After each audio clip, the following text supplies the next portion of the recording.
In today's video, I'm going to teach you how to enter a W-9 form in Quickbooks. This process is straightforward and designed to ensure your vendor records are comprehensive and compliant. Let's dive in and take it step by step. First, you'll need to navigate to the sign-in page. Once there, you'll be prompted to choose your Quickbooks platform.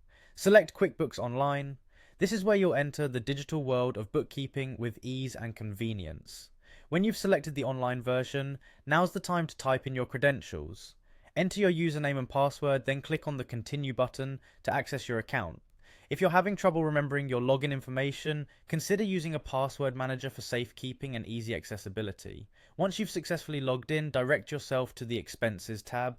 This is usually located on the left side of the dashboard. Clicking on Expenses will bring up the expenditures and transactions related to your business dealings, which is an essential aspect of maintaining financial orderliness. Next, click on Vendors from the sub-menu that appears. This will provide you with a comprehensive list of current vendors you work with. Having a well-organized vendor list can significantly aid in managing your business operations more smoothly. Click on your chosen vendor's profile. This action will open up the detailed information page for that specific vendor. It's here where you'll update and enter any new information, including the W-9 form details. Now locate the Edit button, which is situated in the top right corner of the vendor's profile page. Clicking this button will open Edit mode, allowing you to enter or update the necessary information. When editing, it's worth being thorough to ensure all the required details are captured accurately.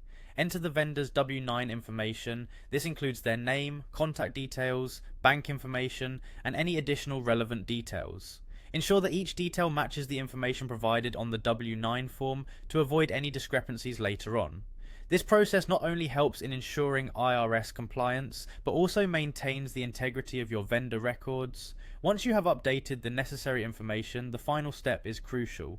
Click on the Save button. This action stores all the new or updated information securely within the system, completing the process of updating your vendor's records with their W-9 details. It's always a good idea to double check the information before saving to confirm that all entries are correct. And there you have it, a simple, efficient way to enter a W-9 form in Quickbooks. By following these steps, you are not only keeping your records compliant and up to date, but also ensuring your vendor information is in perfect order. Thanks for watching, and make sure to subscribe for more helpful business tips.